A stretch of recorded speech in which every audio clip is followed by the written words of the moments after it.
He mentioned right before. No, he's just. I think he's just fucking insane. No, I think he's just like really, really, really mentally ill. If you read through some of his posts, you understand that he's like straight up a schizo poster.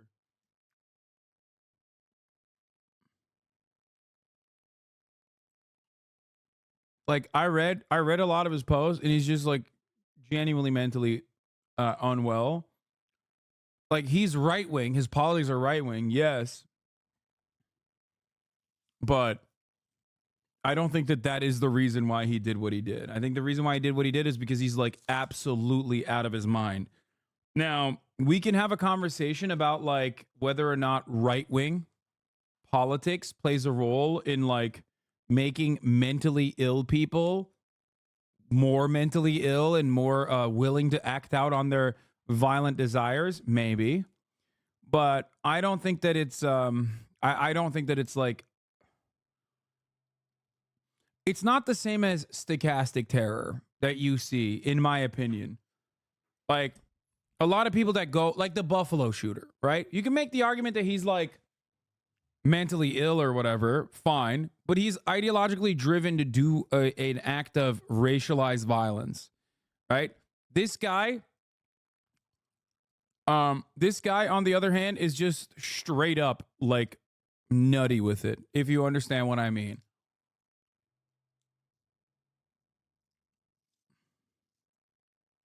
I warn you, this is very disturbing. A Pennsylvania man was charged with murder and abuse of a corpse after police say he posted a YouTube video in which he claims to show his father's decapitated head while ranting about the Biden administration and the border crisis. Now, this video circulated online for hours before being taken down. The father of the individual was a federal employee. His son called him a traitor. With us now, former FBI Deputy Director and CNN Senior Law Enforcement Analyst Andrew McCabe and CNN's Danny Freeman. Danny, I want to start with you. This is breaking right now. What more do we know about what actually... Not everything is a psyop law. Some people are just crazy for real, especially in America. Like, we have a really violent culture in general. happened here? Yeah, Phil, and just to state the obvious, obviously, as you said, this is an incredibly disturbing story. I watched part of this video last night, and it's one of those things that it's an image you just can't get out of your head. Yesterday, this is when this all started. This video was posted on YouTube. The suspect here is Justin Moan. He's 32 years old. He's from Middletown Township in Pennsylvania. That's in Bucks County. And as you said, this video contains a number of rantings basically about the Biden administration, about the border. At one point, even declaring himself the acting president under martial law. But then there's this horrific moment when he appears to show the head of his deceased father on camera, saying that his father was a traitor to the country because he was a federal employee. Now, that video, like you said, Phil, stayed up for a long time. Eventually, later into the evening, YouTube was able to take it down. Even X seemed to be taking down videos that people were just reposting and reposting. But then in the evening, police were able to apprehend Mr. Moan about 100 miles away from his home in Bucks County in Fort Indiantown Gap in Pennsylvania. Again, that's 100 miles to the west of where he was and where this crime is alleged to have been committed. Now, I will say, just to give you a sample of one of the things that Mr. Moan said, and I'm quoting here from the video, he said in part, "The federal government of America has declared war on its citizens and the American states. America is rotting from the inside out as far left woke mobs rampage our once prosperous city." Now, Phil, the thing that law enforcement are trying to make... I think one of the funniest, or I guess scariest, tragic comedy here is that his commentary as a person who is like very clearly hallucinating is almost identical to like an average night on Fox News, right? Like everything he's saying is almost verbatim identical to like what your uncle thinks, you know? So it's hard to distinguish between someone that you're talking to that is like, I guess, a absolute nutter, like a complete psychopath versus like a regular ass Republican at this point. Do you think the right will take back their comments about Ilhan now that the real translation is out? Does anyone have it? Does anyone have the translation of the Ilhan Omar story? People have been talking about. First of all, no right winger is going to take their comments back. Ilhan Omar is still a Muslim Somali hijabi woman after all, so obviously they are not going to do that because guess what? Their comments had nothing to do with her politics and everything to do with her being, once again, a Muslim Somali hijabi woman. Like, did they ever apologize?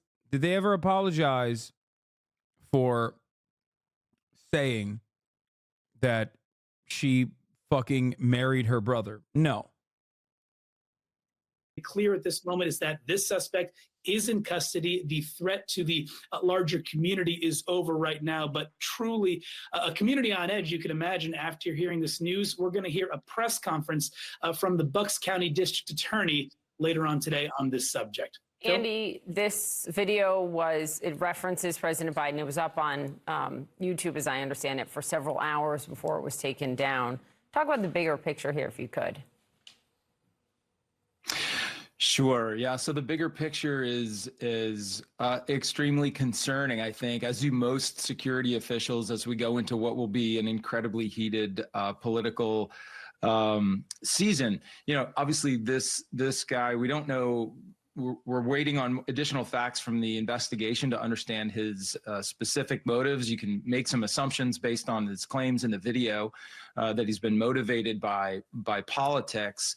But, you know, I think that the bigger picture here is that this is another example of the fact that the kind of overheated, deeply politicized, extreme rhetoric that you hear sometimes in this country from politically elected officials and leaders actually has an impact on these marginalized people with extremist views who might be, because of their mental illness or their disturbance or their unbelievably strong beliefs in some of these things, driven to embark in acts of violence. You know, some of the things that he has said on the video, allegedly referring to woke mobs and things like that, that's not dissimilar from rhetoric that you hear from some politicians that we've heard recently in the primary season from some folks specifically. So this kind of language has an effect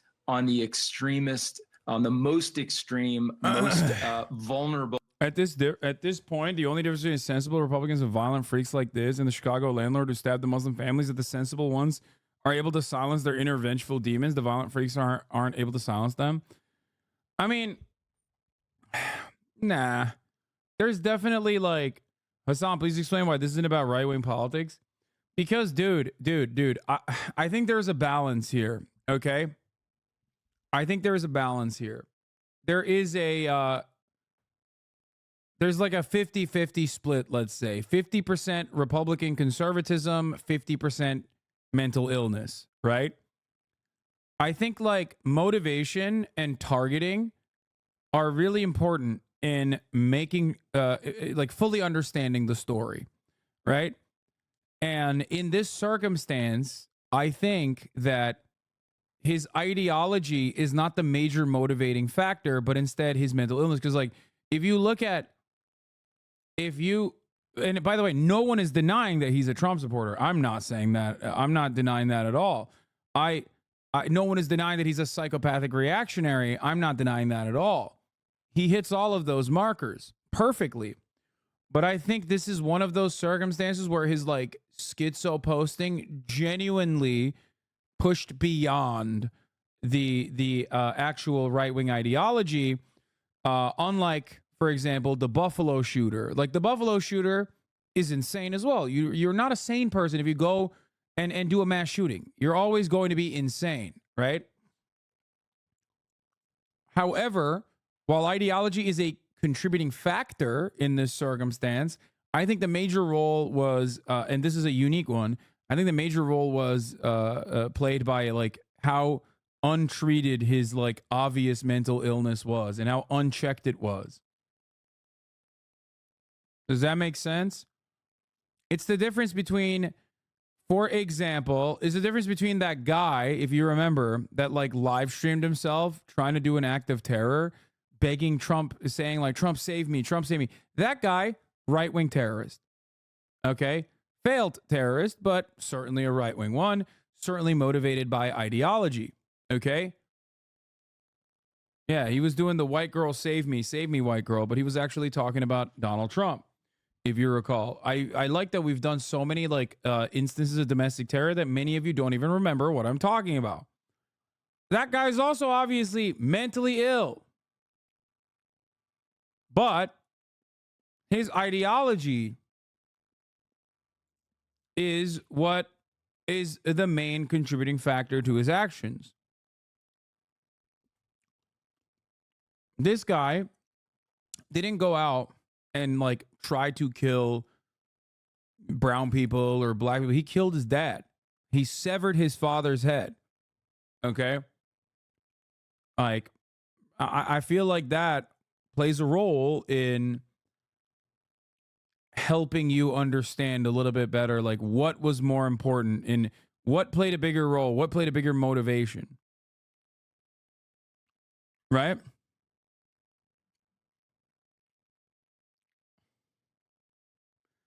Now, of course, it's a tricky situation because his commentary, as I've mentioned, okay, his commentary is identical to the average conservative. Okay? That's why it's like difficult to parse through this and make the most accurate assessment.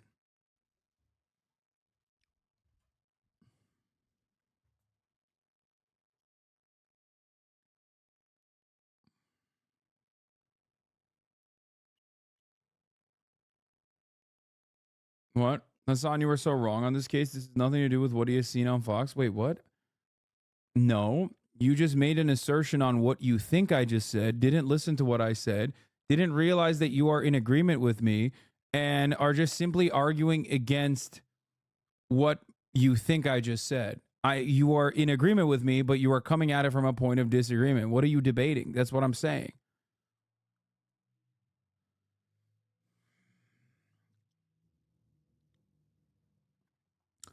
I'm saying that conservatism is very like has a lot of hallmark traits of like the regular old like violent antisocial personality disorder.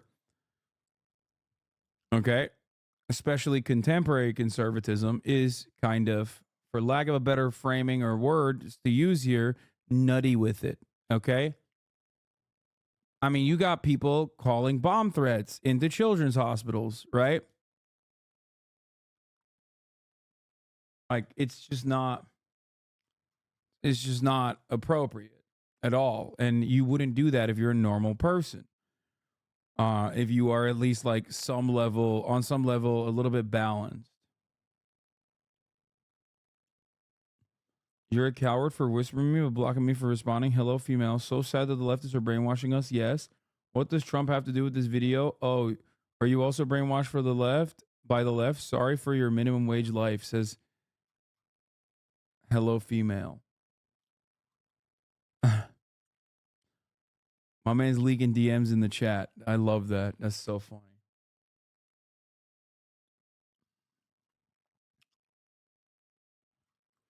Anyway, I feel like conservatism probably wasn't healthy for his already like destroyed mental state, if that makes sense.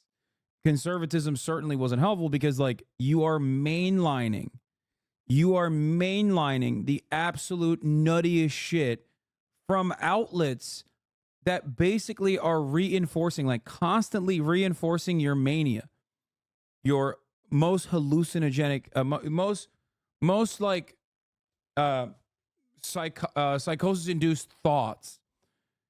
It's kind of like conservatism is so crazy that it, I think, genuinely makes people who are otherwise like mentally sound become a little crazy, become a little paranoid. Because what is conservatism if not like fear of change? So it's supposed to consistently make you paranoid, right? That, oh my God, you've mentioned the hospital thing so many times in different instances. What? You've mentioned the hospital thing so many times in different instances, but I don't, what you're referring to, do they do it just because they have, or because they have any reason? What? What hospital? What are you talking about? Calling in bomb threats to children's hospitals. Yeah, no, that's a thing that happens when like Chaya Raichik, the Libs of TikTok lady, when she ends up putting a hospital in the crosshairs of her followers, claiming falsely that they are actually, like doing surgeries, like genital surgeries on children or whatever. Their psychotic fan base goes and like calls in bomb threats and threatens the hospital staff and stuff. Anyway, most potentially dangerous part of our population, and I think it's something that most security officials are really concerned about. Poppy, like the odds are, if we experience political violence in this year around the presidential. I'll tell you this much. I don't think the Buffalo shooter can get an insanity plea, but this guy probably can. Like, his lawyers will most likely get an insanity plea and he will be institutionalized for the rest of his life. That's it. That's it. That's just like, that basically is like my assessment on the situation as well.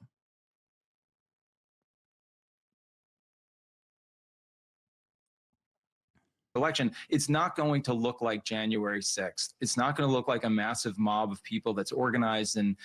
Do you believe that an insanity plea could save him? What do you mean save him? There's no saving someone who has pled insanity. Like, that's not. What do you guys think, that it's like? There's no saving that person. He's institutionalized permanently. He's going to be drugged up for the rest of his fucking life. Hello? Yeah. Insanity verdict is a lot of people think like, oh, you plead insanity and you get out. I don't know where people get that idea from. I don't think you never get out.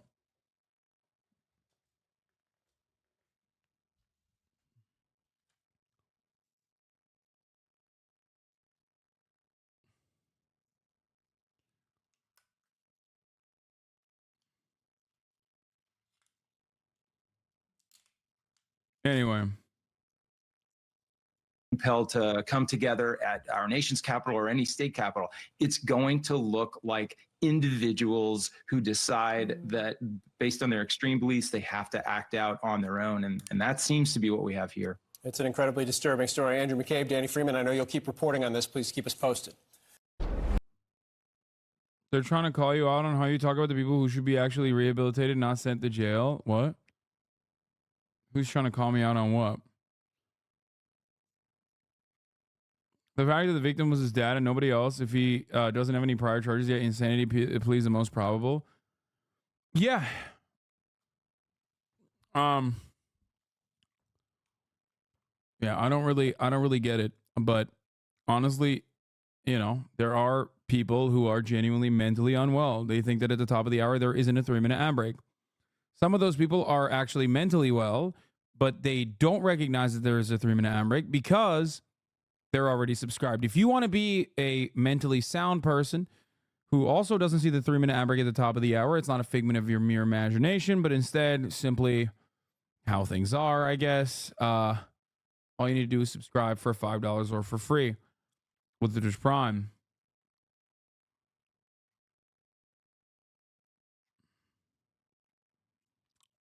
You can also get gifted a sub if you are lucky. Here's a 3-minute ad break now. All right. You're basically saying that conservatism didn't make him do it, but that conservatism amplified that paranoia and schizophrenia? Yes. I think that reactionary conservatism is such a dangerous ideology that genuinely is consistently feeding you with both misinformation and like making you more delusional, that I think within a population where there are people who have a lot of issues and a lot of complications with mental health, especially such a violent culture like we do, like the one that we have, where people are super alienated and people are super isolated. We're living in this like incredibly atomized society. I think it's a powder keg.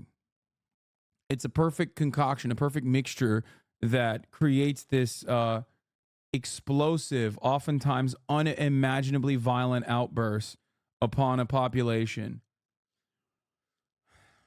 Like QAnon. QAnon has the capacity to turn you into an Ashley Babbitt when you become like peak mentally ill and crazy. But QAnon also has the capacity to just like take someone who is relatively, I don't know, someone who's like relatively sound. I'm sure you have parents or, relatives or maybe even friends that were normal. And then they fucking, during COVID, got QAnonified and now are just like super, super crazy. That doesn't mean they're going to go and kill people. Does that make sense?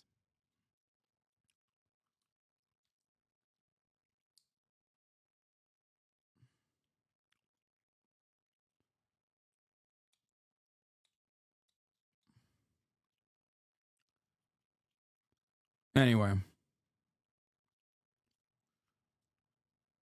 All right. About Palestine and Israel. And within just a few minutes of hearing him speak, I realized that Nathan Robinson's description of him as having sub-Wikipedia level knowledge on the issue was actually too generous of Nathan. And what's remarkable is that, even though Destiny was clearly out of his depth, that did not shake his confidence one bit. He that's some real white guy shit right there. Let's be for real. Projected authority by ridiculing the facts I was bringing up, even though he had absolutely no clue what he was talking about. So to be clear, you're saying before that, you're saying that the Israeli official policy was to use human shields. That was codified in the military doctrine. That is official. It's so policy. crazy that they say that, yet the only image I've ever seen of the human shield is that one boy on the Jeep that gets posted 50 billion times. That's really funny that he's saying that. I never watched this debate, but like, that's ridiculous that he's saying that. They literally have a consistent policy of in the West Bank utilizing Palestinians that they either sometimes dress up as IDF soldiers as recently as yesterday, or even in general, taking Palestinians in the West Bank and propping them in front of a fucking death squad. They do it all the time. It is nonstop. It is like serialized at this point. But once again, the confidence is what matters in this circumstance, especially when a lot of people are unaware, when they're oblivious to the facts of the matter. If you're a confident guy, if you're a confident white guy, okay, and you're like kind of rehashing a lot of the information that you get from New York Times, if you're summarizing things that like mainstream media is saying, a lot of people are going to look at that and go, yeah, I kind of agree with him. Now, the saddest part about this is that as someone who used to be friends with Destiny many, many, many years in the past, I remember him genuinely ripping into this kind of anti-intellectualism, okay? He used to do this when he debated right-wing losers all the time. He used to make fun of them for consistently relying on their own personal anecdotes of watching YouTube videos, okay?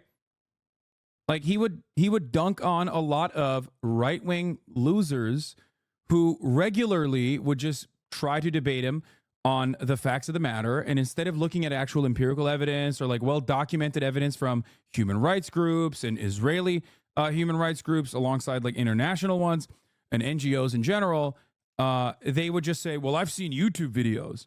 And that's a really sad state of affairs as far as like, I don't know, becoming a worse debater in your old age, I think. Okay? That's what it is. You've become more comfortable.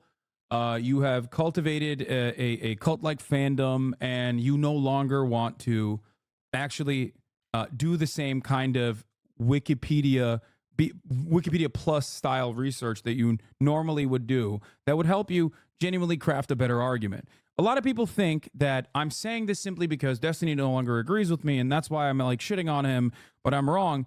But the reality is that Wikipedia research is fine, but you need to still push it a little bit further. And even when you're doing Wikipedia research, you can still be clouded by your own emotions, and you can still be clouded by your own biases.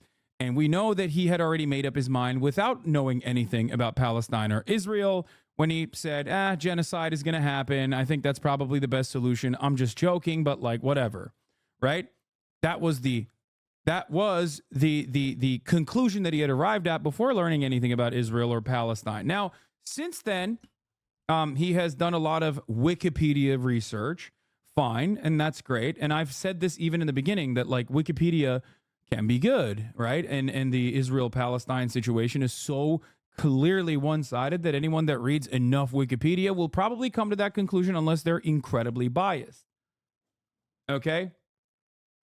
You don't even shit on him, only the bad takes he says, unlike what he does to you. Yes, there's a difference. I am not interested in the drama side of this. If I was, I would have talked about the many millions of different things that he has done since our separation that you know was incredible Keemstar level drama in his own personal life. I don't give a shit about that. I care about the arguments that he's making. It was over and over again, but okay. But confidently dismissing facts doesn't change that they're true. Here is a BBC News article about how when the Israeli Supreme Court banned the Israeli military from using Palestinian civilians as human shields, the Israeli military establishment and the defense minister protested. Why do you talk about him so much? That's very cute that you're trying to bait me into saying that this is a real thing. So this is, I would say that this is not even good enough as far as a counter. It shows that this was definitely a streamlined process, considering that they even chose to ban it, but it's still from 2005. That ban because it was useful for them as a matter of policy. And that practice continues even after the ban. Yes. Destiny also claimed that important. Amnesty International had accused Hamas of using civilians as human shields in 2014. Do you also acknowledge that they say that, for instance, like Hamas uses human shields? Because Yes. Amnesty International says that. They do not. What human rights organizations accuse Hamas of, including Amnesty International and Human Rights Watch, is the fact that they operate in civilian areas and hide in civilian areas which endanger civilians. They acknowledge that much. That is not the legal definition of human shield. I've been watching you almost for 2 years and had to do my own research to find out who he is. Yes, I had a policy of never really talking about him, but in recent times, especially considering that he is like found himself in the midst of this like Israel-Palestine conversation, I can't help but obviously, especially when he's like debating Ben Shapiro and stuff. Well, not debating, agreeing with Ben Shapiro politely and things of that nature. Like there are going to be instances where I look at what he's doing. A lot of right-wingers do boost him quite a bit. Sometimes because they agree, other times because he dunks on them, but most of the time because they agree. It was legitimately a sad moment that I thought that the intellectual giant that this person is supposed to be, the debate lord of the liberal side, basically went and had a double suck session with Ben Shapiro. That was, in my opinion, one of the most disappointing things I have seen this person do. Okay? That's it. One of the most disappointing things. I mean, like having an entire cult-like fandom that has harassed me over the course of the past 5 years, constantly clipping me out of context, creating orbiter communities that also eat good off of the Hasan bad ripcord. All of that stuff is one thing, okay? A lot of people do that. But the worst possible scenario is that, like, that is inexcusable. In my opinion, the most actively trying to deplatform me, that too, having chicken and waffles with Nazis, all this shit is whatever. But fucking agreeing, like, coming across as agreeable, having my fucking normie friends, even, like, that don't know who the fuck he is and don't really know who the fuck Ben Shapiro is, come up and be like, wow, dude, like, these guys are, like, in your space, aren't they? I feel like Ben Shapiro fucking destroyed this dude. That is, in my opinion, inexcusable. Completely inexcusable. Anyway.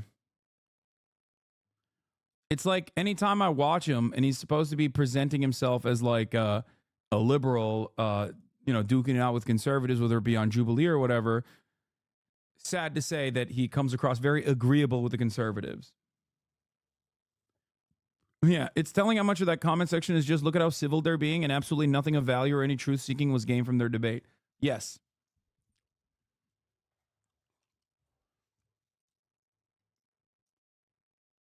Yes, I can excuse him trying to destroy my career and character regularly by slandering me almost daily, but I do not agree with agreeing with Ben Shapiro. I draw that fucking line.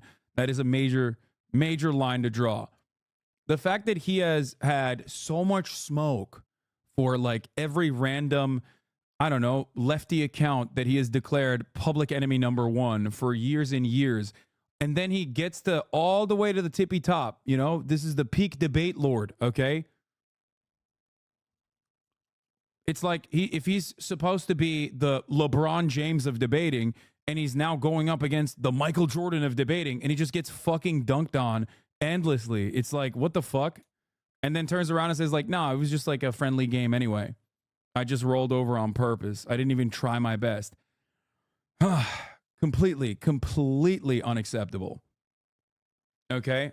Like this man moved the conversation over to family values over and over again and just like whipped them around with like silly derailments. That is the legal definition of. I know what human rights. Yes, by the way, the Human Rights Watch and Amnesty International, I believe one or the other, have said that Hamas uses human shields. That is not false. That is true.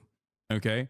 They have said that. Organizations document. Well, yes, you don't. You clearly you didn't know that in 2014, Amnesty International said that Hamas was using human shields. So again, you don't know what you're talking about. Oh, well, I've actually read the reports. You should try it sometime. Well, let's look at the amnesty reports of 2014.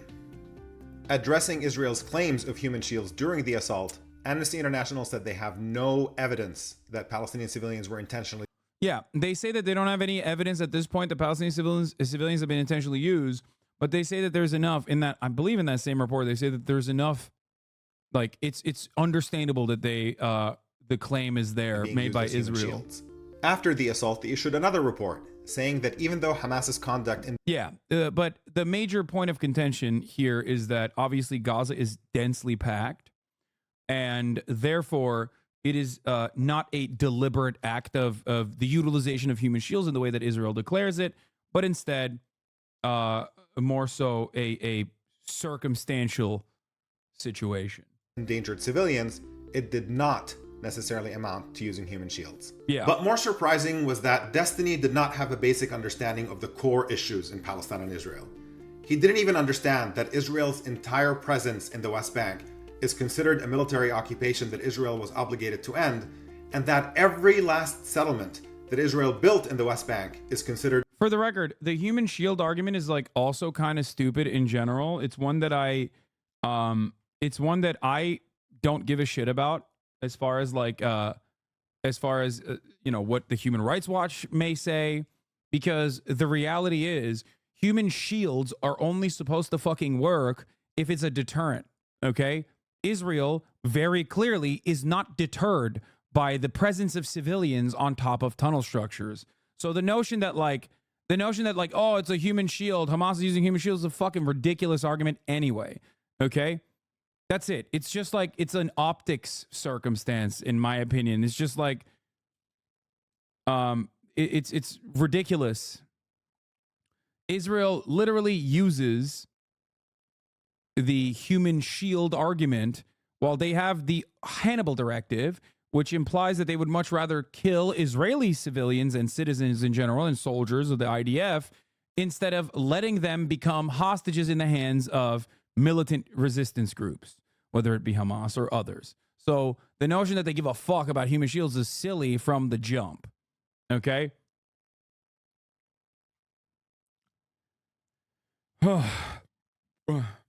Anyway.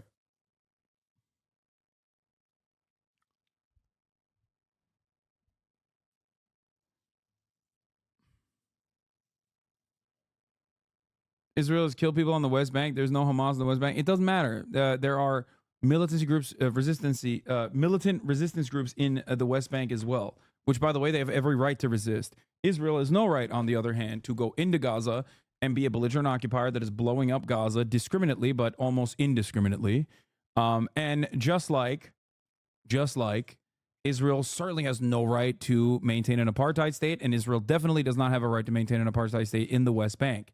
There is no defense for Israel under any circumstance whatsoever, unless you genuinely are like super duper Islamophobic and do think that like Israel's demographic concerns actually outweigh the real liberation of millions of Palestinians that currently have to exist under the Israeli apartheid regime. That's it. All conversations surrounding Israel should be argued on those boundaries. Is Israel an apartheid state or not? Yes or no? If you believe no, why do you disagree with the actual evidence that Israel is an apartheid state? If you believe that Israel is an apartheid state, why is that not your major point of contention? Why is anything else even a conversation? That's it. Like human shields and all this other stuff is just seasoning for the conversation. The major point here, the major violation of human rights law is being done by Israel. Illegal under international law. I think we're missing the forest for the trees here. The idea is Israel's presence in the West Bank is illegal. They have to leave. Whether something is legal or illegal is not really at issue here. Like everything here, the legality of all. Well, it's also immoral. The legality over immorality argument only works if something is moral but is being considered illegal, like the abolition of slavery. Slavery at the time was legal, but it was still immoral. Okay, you can't neutralize that argument by basically saying, "Oh, well, yeah, everything is legal. Legal, illegal doesn't matter." Okay, just putting that out there. That argument only works if you consider Israel's actions to be moral. Do you think Israel's actions are moral or not? Do you think that having an apartheid regime is moral or not? All of course it is. And when he did not like what international law has to say, he manufactured complexity and ambiguity where there was none. The entire international human rights consensus and international law consensus on this, which is that Israel's occupation and settlements and wall in the West Bank are absolutely and categorically illegal. I would like to touch on a couple of... I mean, like, again, like the legality question here, first of all, when we're citing like human rights organizations or UN General Assembly, like all the UN General Assembly resolutions are non-binding. When you look at like a resolution like 242, it doesn't even really make sense. Well, first of all, UN Resolution 242 is not a General Assembly resolution, it's a Security Council resolution, and those are legally binding. And second, what doesn't make sense about it? It's actually pretty straightforward. It cites the inadmissibility of the acquisition of territory by war on calls on... This is why nobody should debate D-Man. If you need to put out a tweet to clarify the debate, yeah, it's just like, the problem is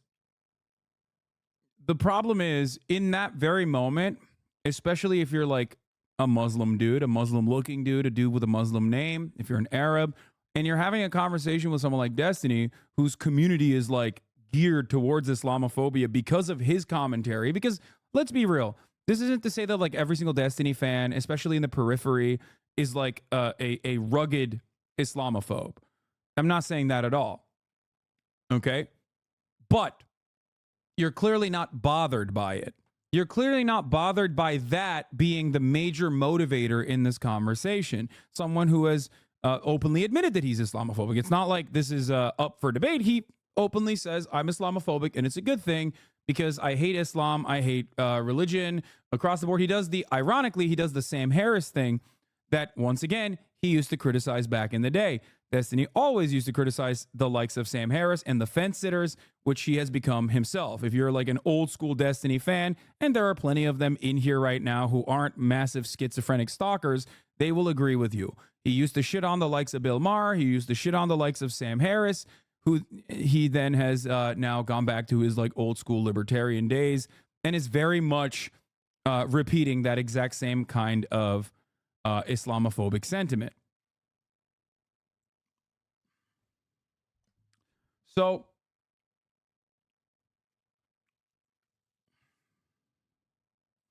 I'm surprised you don't have the same anti-religion take. In my opinion, saying fuck religion is a good position.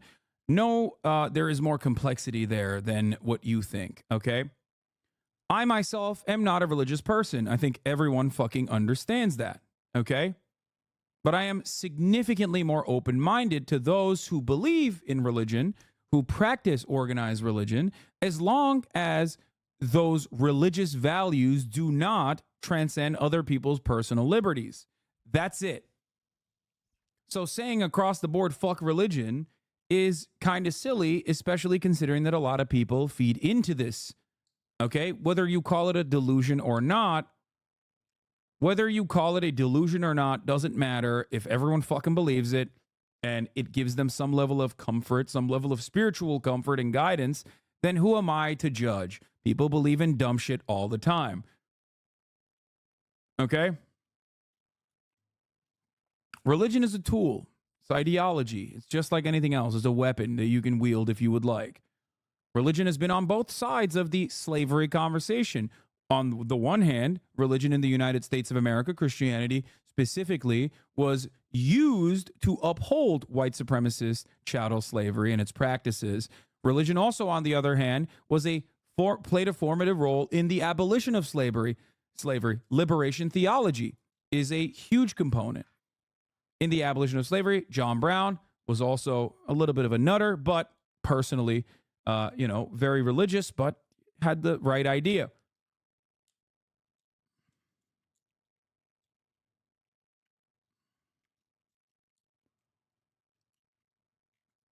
The Bible was used to justify slavery. There's tons of pro-slavery passages. Yes, I know. I already mentioned that. But then also the Bible was utilized in the abolition of slavery. Do you understand? That's it. Like, I'm using that as an example, right? Martin Luther King Jr., Reverend, also an advocate of liberation theology.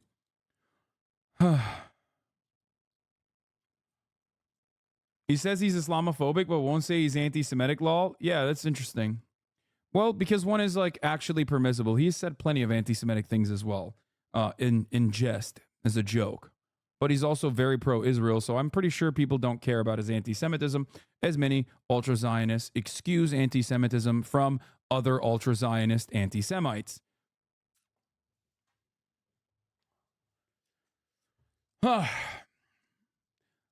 Yeah. I think a lot of people would do better if they personally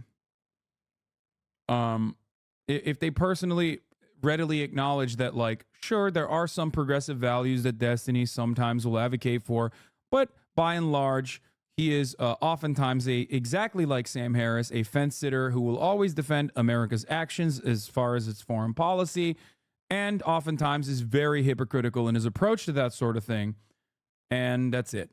How does the phrase ultra-Zionist anti-Semite make sense? Viktor Orban is an ultra-Zionist anti-Semite. Ann Coulter is an ultra-Zionist anti-Semite.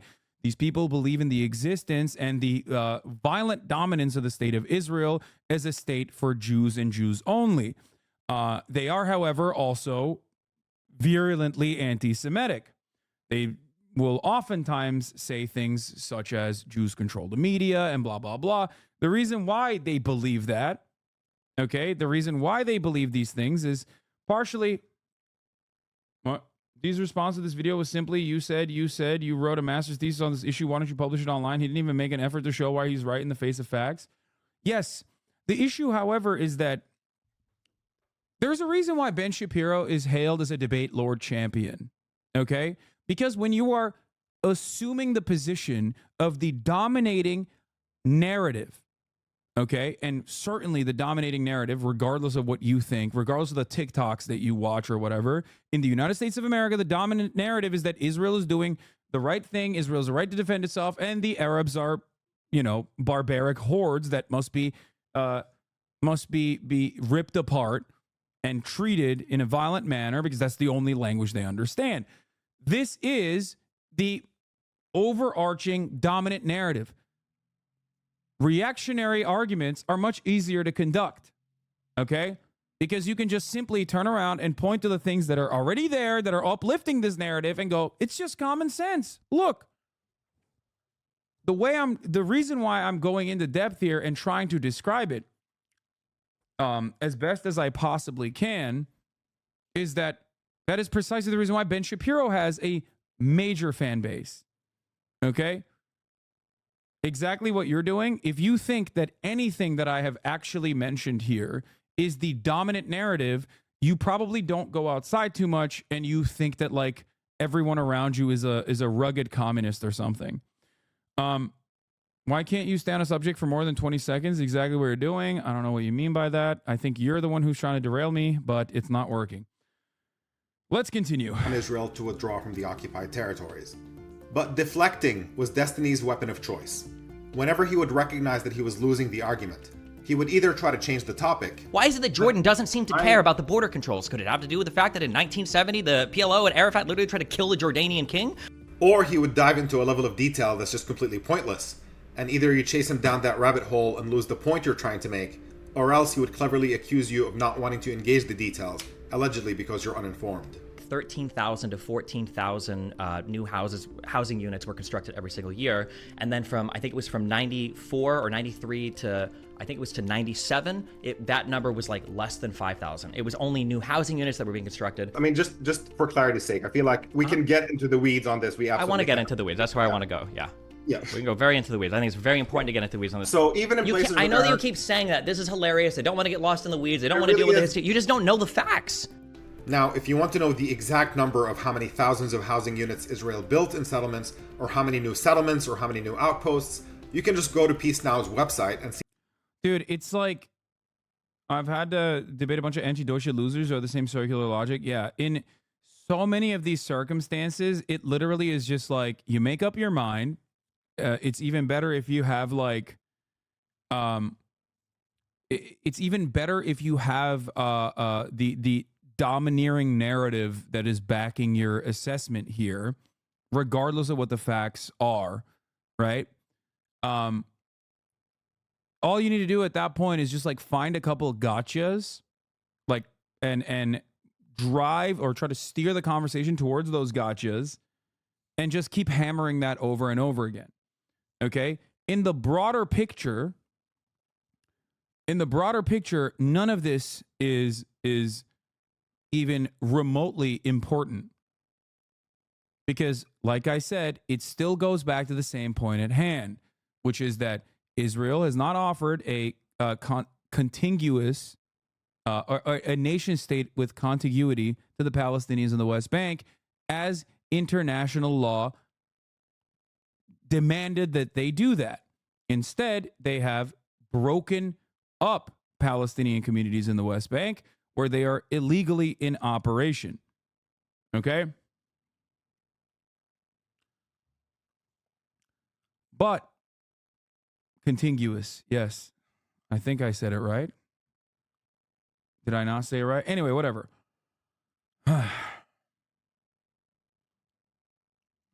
So ultimately, you can try to laser in on certain aspects. Like one thing that Hasbara trolls used to do back in the day was, well, Palestinians are, well, they wouldn't say Palestinians are fucking dogs or whatever openly. Now some of them do, but back then they didn't. They would simply say, well, Palestinians don't know what to do with the greenhouses. We left them greenhouses behind and they destroyed it. Okay?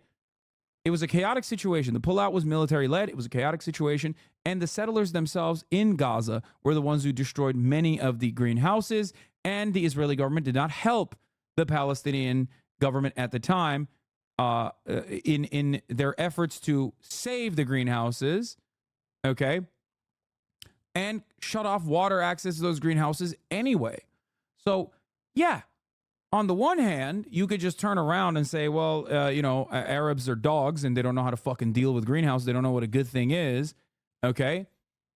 Or you can actually look at the facts of the matter. Now, many people might not know the full story. Maybe they only heard the greenhouse story from the likes of Ben Shapiro. So they get worried in that very moment on how to respond to it. Okay. Maybe you didn't know about that. Maybe you didn't know the other side of that story, rather. Okay. But that doesn't change the reality on the ground. And it certainly does not change Israel's apartheid regime. Even if the Palestinians themselves destroy the greenhouses, they were like, we're so angry. Fuck Israel. I'm destroying this greenhouse myself. That still does not make it right. That still does not make what Israel has done right. Okay? No amount of like Palestinian blame will justify the much greater issues that Israel has caused upon the Palestinian population. Okay? See it all broken down in charts. But none of it changes the fact that all of this construction is illegal and all of it is an infringement on Palestinians' right to their land. And another tactic he used is whenever he could not defend Israel's indefensible policies, he would crack jokes. Did you know that at the beginning of the blockade, potato chips were not allowed in, sodas were not allowed in, cookies were not allowed in? Pasta. Can you explain to me what threat cookies pose to Israel from your perspective? Well, if they're the Keebler Elf ones, it's like 200 calories a cookie, so maybe they just didn't want people getting fat. But the most interesting exchange was about me accurately quoting Israeli Foreign Minister. Why won't you watch the debate instead of watching this bad-faced summary of the debate? It's because I'm terrified of Ben Shapiro's intellectual might, is what I was going to call it. I called him Ben Shapiro. Oh my God. It's because I'm terrified of Destiny's intellectual might, I think. I'm watching this because it's a condensed 9-minute version. And two, I don't really care. I don't really care to watch the entire thing because I've heard all of these talking points a million times over. I like this guy. I think this guy's very knowledgeable.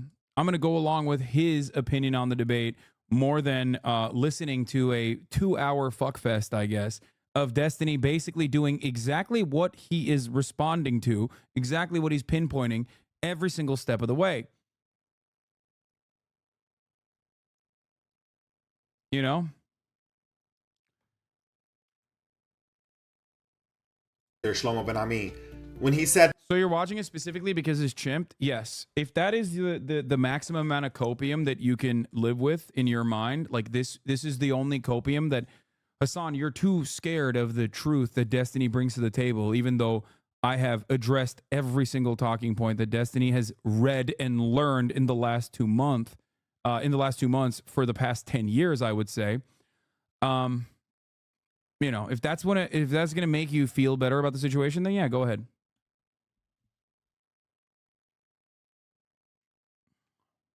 Yeah.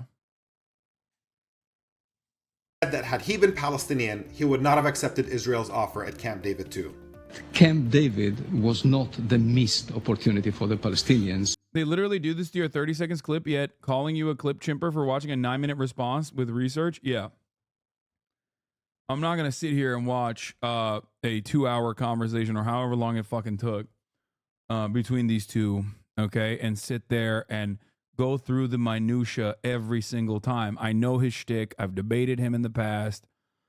I am not oblivious to his ways.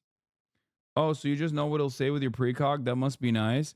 Brother, I'm not debating you, okay? Let me tell you one thing. I might have my disagreements with Destiny, and I know where he's, you know, out of his element, right? This is one of those issues where he's not knowledgeable on the matter, but has like been able to at least haphazardly craft some talking points that come across like good in that moment, okay? But you, my friend, are not even a shitty copy, okay? A lot of people that watch Destiny think that they also can do that. Like they think that they can also debate in the same way, okay? But in most circumstances, all you're doing is being fucking annoying, okay? You're just not. You're not him. Like, sorry. At least he does the research to get the fucking talking points. You know what I mean? You don't do that. You got nothing. You got no juice.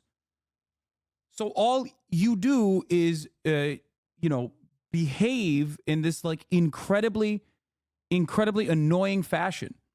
Okay? I don't know his point, so I think it'd be useful to hear it. No, you do know, okay?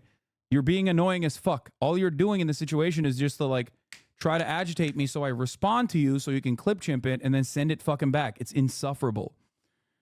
Oh, this is why I call you motherfuckers debate pedophiles, because you're not in it for the truth, even though you try to behave like you are actually searching for the truth or whatever. But the reality is you just want to fucking behave like a debate pedophile. You just want to like keep continuing the conversation down like different points that is completely removed from the main point of contention now.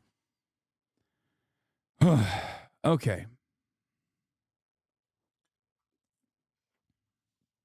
Debate ephebophiles, yeah.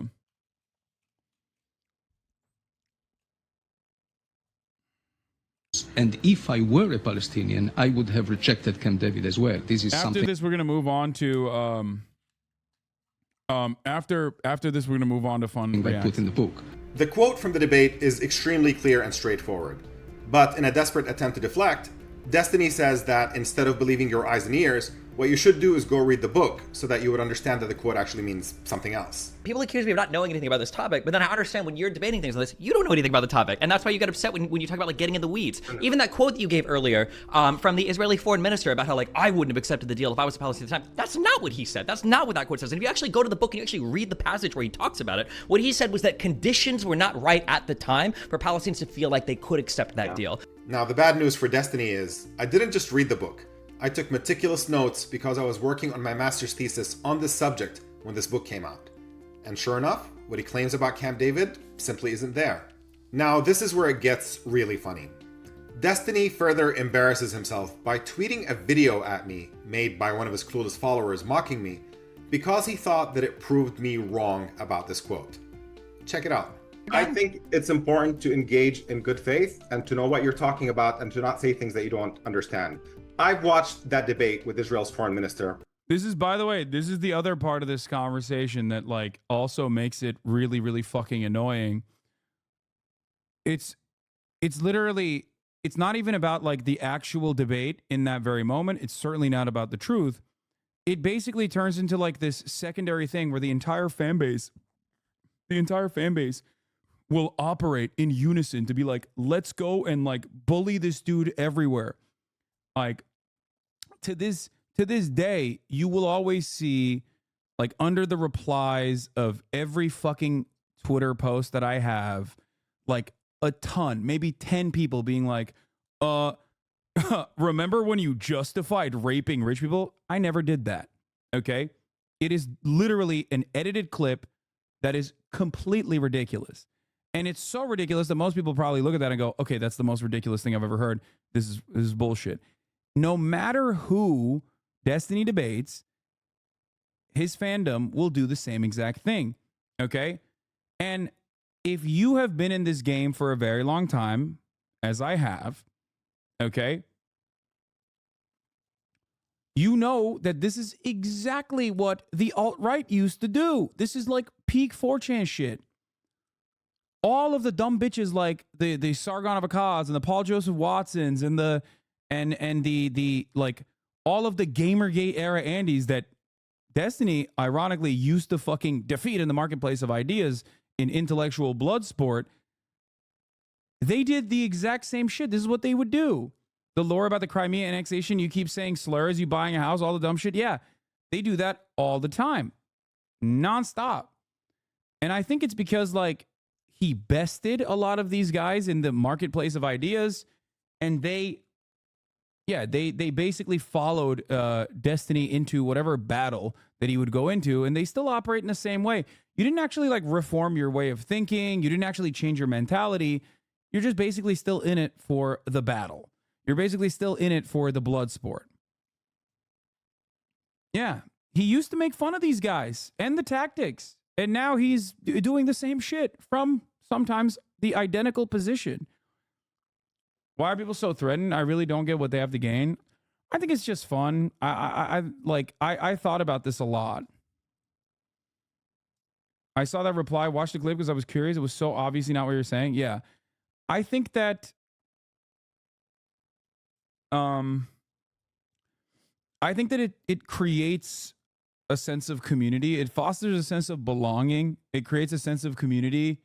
It makes you feel smart too. Like a lot of people think that besting another in a debate, even if you're like gish galloping, even if you're using like silly little logical fallacies in your conversation, most people don't really think about that. Right? They just they want to feel smart. It's the same reason why you watch me and then repeat a lot of the things that I'm saying to your friends, because you want to come across knowledgeable and smart to your friends. That's it.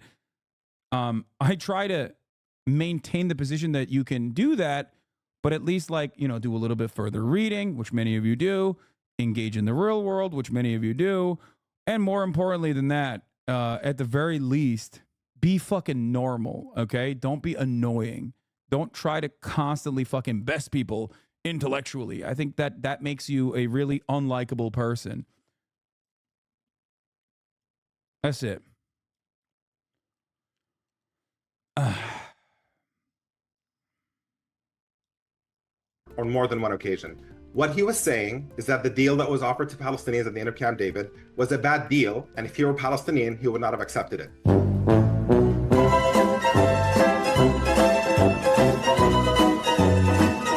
And that's literally not what he said. If you watch the debate, and I watched that debate, it was literally hosted on Democracy Now!, and he's quoting his own book. And if you go back and read the book instead of just watching a YouTube video, you'll see the context of what was given. This community often uses those Gamergate tactics and chimping and digging up dirt for leftists, but when he argues with the right-wingers, this community is all about how civil the debate was and bridge building and shit. I know, which is interesting because, like, I don't think that people recognize, like, what their politics are. I think that a lot of people in Destiny's community genuinely think that they themselves are progressive, and they think that Destiny is progressive. Also, the information I think that they just posted was from a different, I didn't even catch it, but I'm pretty sure the information that they just posted on that subreddit is from a different deal. Yeah. Taba is a different summit. Yeah. I did catch it. Never mind. I thought, like, look at this. And yeah. Taba is a different summit, and also the Israeli delegates are the ones who withdrew because of the elections. Yeah. Yeah. But again, when everyone is dumb, it doesn't matter. It doesn't register. People literally think they're winning. They think they're winning the argument. That's the whole point. This is what I'm trying to say. This is how conservatives operate. This is the danger, and it's not even about Destiny, okay? At this point, this is simply about the danger of reactionary thinking and how reactionary thinking stunts your intellect. It stunts your intellectual curiosity, okay? Because reactionary thinking is all about shutting off the other side and, like, trying to understand the other side's rationale, okay? It is. It's super dishonest. Yes, it is super dishonest. Because there's no consequence for being wrong. They can be wrong and still win as long as they believe it's enough. Yes. And there's also plenty of things that you can dominate your opponent on, right? Like, for example, I can cut hours and hours and hours of coverage on Israel Palestine. I can bring Knesset members. I can bring on conscientious objectors. I can bring on scholars. I can bring on journalists I can bring on activists, right? But all it takes is, like, for someone to be like, well, remember when you thought it was a JDAM without seeing the impact crater? That's it. And then you can hammer that point over and over again. It's a very disingenuous way to make it seem as though, like, I don't know what the fuck I'm talking about, when you don't ever have to demonstrate that you know what the fuck you're talking about at all, right? And then people will turn around and say, damn, that hurt you, lol. No, it didn't, because it's ridiculous. It is a ridiculous assessment anyway. Like, you didn't address anything. You didn't address my point. But it made you feel like you won because guess what? Oh, we made him sad. We made him upset. Even if he's not upset, in this very moment, I can feel like he's upset. One must always ask themselves, what does this do for me? Like, does that make you feel good? Does that make you feel like you've learned more about an issue, right? Did that make my life worse? Probably not. This is another thing that I always try. This is another thing that I always try to get people to recognize. I'm a firm believer that all of my haters, no matter how unhinged they are, okay? All the people that come in here every single day, no matter how unhinged they are, will be able to snap out of it. You will. One day, you will recognize that the behavior that you are channeling and the behavior that you're exhibiting online is not healthy for you. There are plenty of others just like you that have come into this community with that same perspective, that have come into this community with hatred and with the opportunity to be like, I'm going to fuck you up. I'm going to fuck you up intellectually. I'm going to say something that will really piss you off. And then they stick around. They stick around. They sometimes find that I am more agreeable than they previously thought. And then they start changing their mentality. Okay? I believe that you can do that too.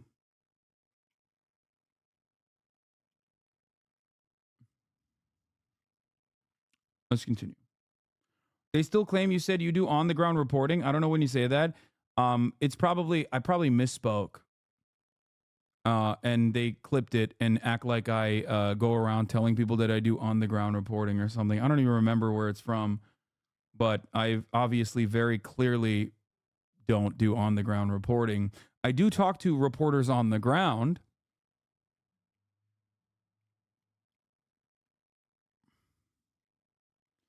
You say it ironically when you IRL stream, or maybe that could be that.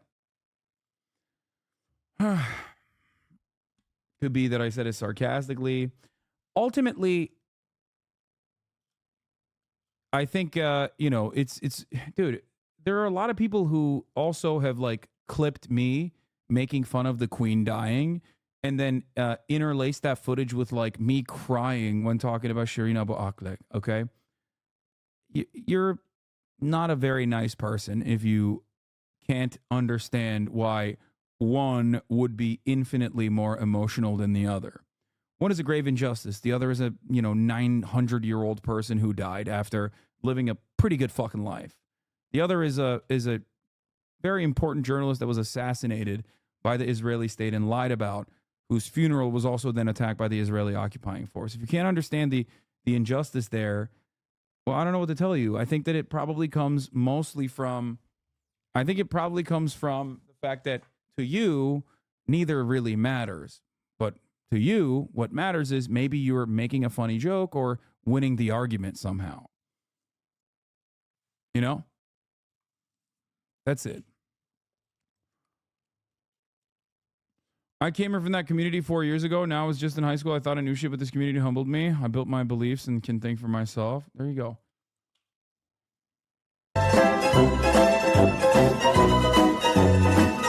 And that's literally not what he said. If you watch the debate, and I watched that debate, it was literally hosted on Democracy Now! And he's quoting his own book. And if you go back and read the book instead of just watching a YouTube video, you'll see the context of what was given. And what was given was that we'll make that available. I'm glad you're saying that. I think we're going to be able to clip this up. I'm going to clip up that part of the debate. We'll put it up there with the quotes of the book, which I have sitting on my shelf. I'm happy to do all of this.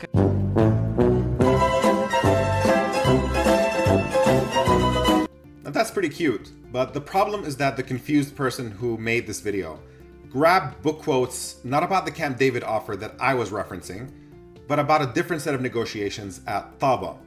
And the reason why that distinction is really important is because the Camp David offer that I referenced and that Ben Ami said he would not accept had he been Palestinian. I love that motherfuckers are like, wow, what a bad faith clip chimping operation here. Like, dude, this is not a bad faith clip chimping operation. It just demonstrates that a lot of the fan base legitimately is just like simply looking for anything that gives them the opportunity to go, aha, you were wrong, I was right. But if you were to actually, I don't know, genuinely do a little bit more research, do a little bit more reading, you would recognize that you're wrong. Stop just hitting Control F and looking for keywords and then look for a quick gotcha. The problem here is that you end up looking like morons to actual knowledgeable people. Okay, sure. If the overarching narrative is not that knowledgeable people are actually correct, maybe it makes you feel like you're in the right, but you're not. In that situation, you are technically no different than the conservatives and their cult. Like, clip chimping is when you check quotes in a book. Oh, yeah, okay. You're making fun of this guy. Or not making fun of this guy. You're making fun of the dudes that were saying that. It's just like, the point is, there are a shit ton of conservatives who lack critical thinking skills. Okay? And they think that they're in the right. And they get together in their own fucking communities and think that they're like super right. And then Ben dukes it out. Ben Shapiro dukes it out with like college campus students. And then they get more reinforced, like, oh, we're so in the right. Okay. Destiny is pretty good at debating. So he can actually tackle an issue with an actual knowledgeable person and still come across as like confident enough that you, if you are not knowledgeable, will think he's in the right, especially if he's also feeding into your own inherent biases. That's it. But I think it will, I think you are going to, if you have this mentality, you are going to inevitably be in the wrong in a lot of circumstances. You'll still, I mean, you can find plenty of people who will feed into this, though, because there are many more people out there who believe that what Israel is doing is like totally permissible, totally just, or whatever. But you're still not going to be correct. So if you do want truth, okay, if you do want to arrive at the truth, then you should investigate it further on your own instead of just like looking at two people spitting out talking points. Happened in the summer of 2000, several months before the Intifada. Whereas the harsh conditions being referenced in the book here in this video talk about conditions being created by the Intifada that made future negotiations and an agreement more difficult for Palestinians to accept. So those conditions could not have possibly been in reference to the Camp David offer that Ben Ami was talking about in this quote, because the Intifada had not happened yet. And yet, Destiny is so clueless that he just doubled down on his obvious error. And he's such a grifter that he even tried to take credit for having guessed what interview I got this Ben Ami quote from, even though I had already mentioned the source when I first shared the quote with him. And by the way, if Destiny knows Ben Ami's book so well, he probably would have noticed that in it, Ben Ami proves almost every argument that Destiny himself spent our entire debate trying to deny.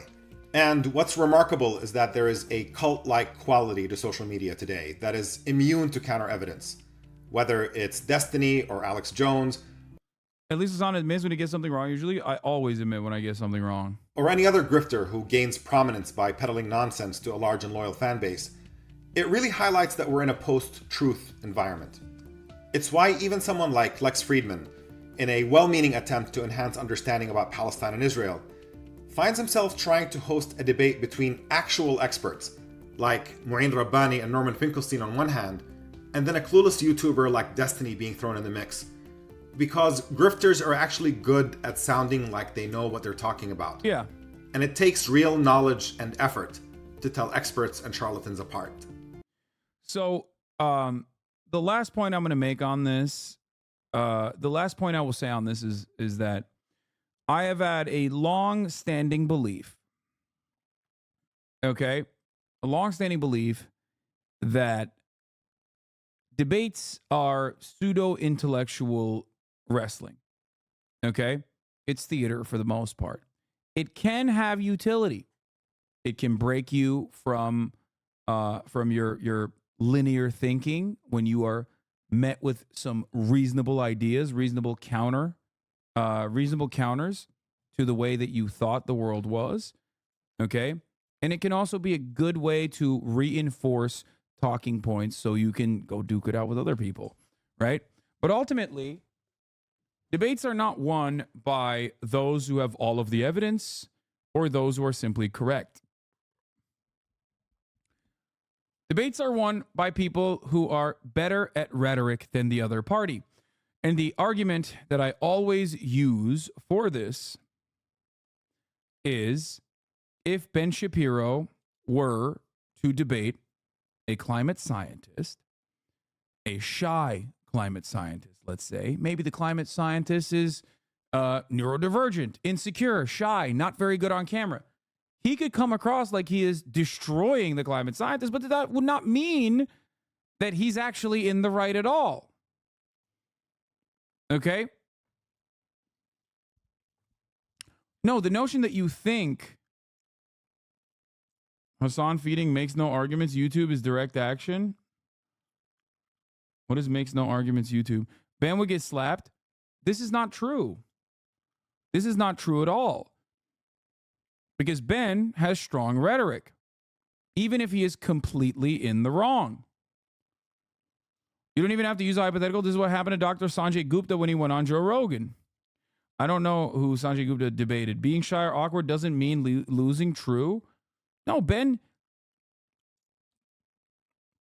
Whoever is more charismatic, whoever has like a better set of talking points, whoever is better at rhetoric will always be able to move the conversation in a direction that they want to move it. That's it.